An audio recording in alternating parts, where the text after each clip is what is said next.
नमस्कार दोस्तों, स्वागत है आपका क्रेजी क्रिप्टो मिंटू में। आज हम बात करेंगे कुछ टीडीएस के बारे में कि टीडीएस कुछ कम हो रहा है क्या 0.01 या 0.1 क्या हो रहा है, कितना हो रहा है, देखते हैं। क्योंकि कुछ चर्चाएं ऐसी चल रही कि साहब टीडीएस कुछ कम हो जाएगा। इधर क्योंकि अपने जो एक्सचेंज हैं वो भी कुछ ना कुछ थोड़ा सा इस बात पे बात कर रहे हैं कि भाई इसको एक्सचेंज में टीडीएस को कम करो। एक तो बहुत ज़्यादा हो गया है और कहीं ना कहीं उसकी वजह से रेवेन्यू भी जो है हमारा कम हो रहा है। उसका उदाहरण एक जीता जागता जो था वो ये था कि आप ये देखिए, जो सरकार को अभी कलेक्शन गया टीडीएस का लगभग 60 करोड़, ठीक है।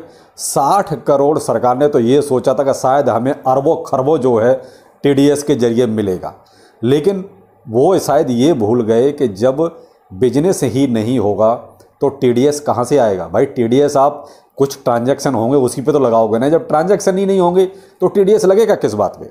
अब उसकी वजह से रेवेन्यू कम हो गया, क्योंकि 60 करोड़ कोई बहुत ज़्यादा अमाउंट नहीं है सरकार के अनुसार अगर देखा जाए तो, क्योंकि इतना तो एक नॉर्मल सी चीज़ है। सोचा ये था कि इतने सारे एक्सचेंज हैं तो शायद अरबों खरबों में हमें रेवेन्यू मिलेगा, लेकिन वो सरकार की मंशा पूरी नहीं हुई। और उस पे अभी जो कमेंट्स आ रहे हैं उस पर कहीं ना कहीं ऐसा लगता है कि शायद आने वाला जो बजट सेशन है उसमें इस पे चर्चा हो और शायद ये जो है कम हो, लेकिन कितना कम होगा देखिए अभी इस पे कहना थोड़ा सा मुश्किल है। जो चर्चा चल रही है उसकी तो वही चल रही है कि सब 0.01 किया जाए इसको, लेकिन अब सरकार के ऊपर है भाई, वो कितना कम करती है ये देखने वाली बात है, वो तो बात की बात है। लेकिन बजट सेशन में ही होगा जो होगा, जितना होगा। अभी आप नेगेटिविटी मार्केट में जितनी हो सकती है ना वो पूरी तरीके से चल रही है। कल सीएनबीसी पर सीजे बाइनेंस ने बहुत कुछ बोला, आप ये वाली क्लिप सुनिए।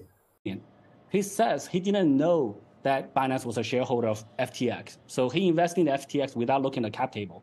But he was very specific in the way he counts for a transaction 2 years ago.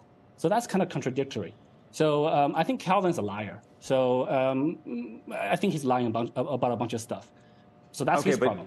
To us, we want to be transparent.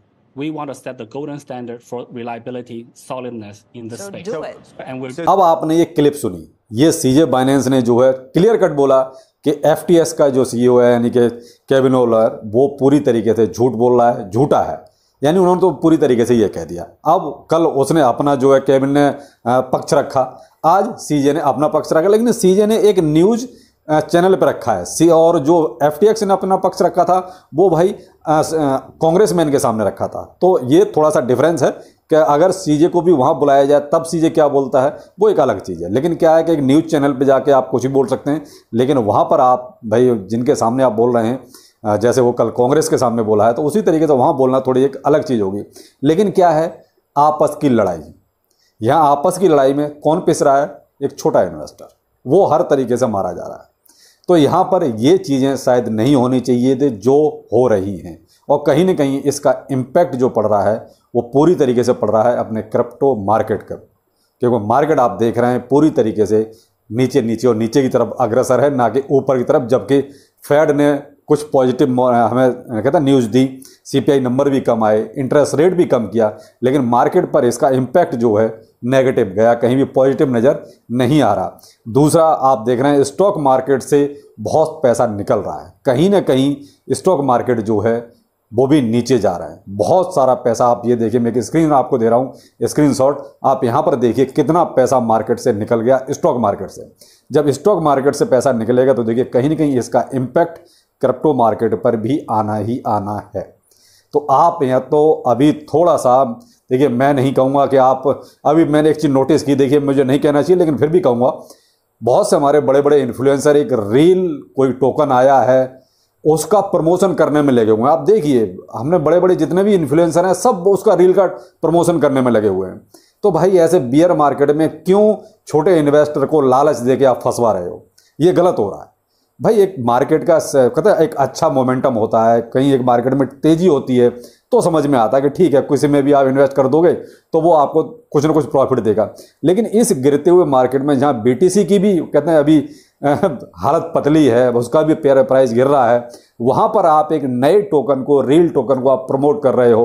तो ये सब बड़े बड़े इन्फ्लुएंसर लगे हुए हैं प्रमोट करने में। बाकी थोड़ा सा आप भाई अलर्ट रहिएगा क्योंकि मार्केट के सेंटिमेंट बहुत ख़राब चल रहा है, कोई मार्केट अभी बहुत अच्छा नहीं चल रहा है, हर जगह से वही नेगेटिव और नेगेटिव न्यूज ही आ रही हैं। तो भाई देखिए वो चीज़ें मैं नहीं करता हूँ, मैं तो आपको सिर्फ आगाह कर रहा हूँ कि आप जहाँ भी इन्वेस्टमेंट करें थोड़ा सा सोच समझ के करें, क्योंकि मार्केट की सिचुएशन आपके सामने है। दूसरी, सरकारें भी अभी देखिए रूल्स रेगुलेशंस बनाने में लगी हुई हैं। अब ये रेगुलेशन कितने दिन में आते हैं, कब तक आते हैं, ये भी वक्त बताएगा। दूसरा, ये जितना भी फंड चल रहा है वो भी आपके सामने है। वो कहते हैं आपस की लड़ाई चल रही है, भाई सीजे कुछ बोलता है, FTX तरफ से कुछ बोला जाता है, लेकिन कुछ ना कुछ क्या है कि मार्केट में नेगेटिव ही आ रहा है उधर। तो आप बस थोड़ा सा यही कह सकते हैं कि थोड़ा सा आप जो है अलर्ट रहें, क्योंकि पैसा बहुत मेहनत से कमाया जाता है और आप किसी भी लालच में आके कहीं भी आंख बंद करके इन्वेस्टमेंट ना करें। बाकी देखिए मैं एक छोटा सा ये वीडियो आपको हॉस्पिटल से बना के दे रहा हूँ, क्योंकि मैं आपको एक चीज़ दिखाऊँ। आप देख रहे होंगे आज मैं बेटी के साथ हॉस्पिटल में हूँ। बेटी एक्चुअली एडमिट है, थोड़ा तबीयत ख़राब हो गई थी, कल से एडमिट है यहाँ। तो बस मैं भी हॉस्पिटल में ही था, तो सोचा है कि आपको इसके ऊपर न्यूज़ चल रही हैं, अपने क्या कहेंगे TDS के ऊपर। तो मैं कहा लाओ आपको थोड़ा सा अपडेट किया जाए, जो है आप थोड़ा सा ध्यान से जो भी करें, क्योंकि अपडेट देना बहुत ज़रूरी था। तो इसलिए आप TDS को लेकर थोड़ा सा अलर्ट रहें। अभी सिर्फ न्यूज़ चल रही हैं, कोई बहुत बड़ी जो है अभी न्यूज़ नहीं है इस बारे में, लेकिन जो भी निकल के आएगा वो मैं आपको अपडेट ज़रूर करता हूँ। तो चलिए फिर मिलते हैं, नमस्कार।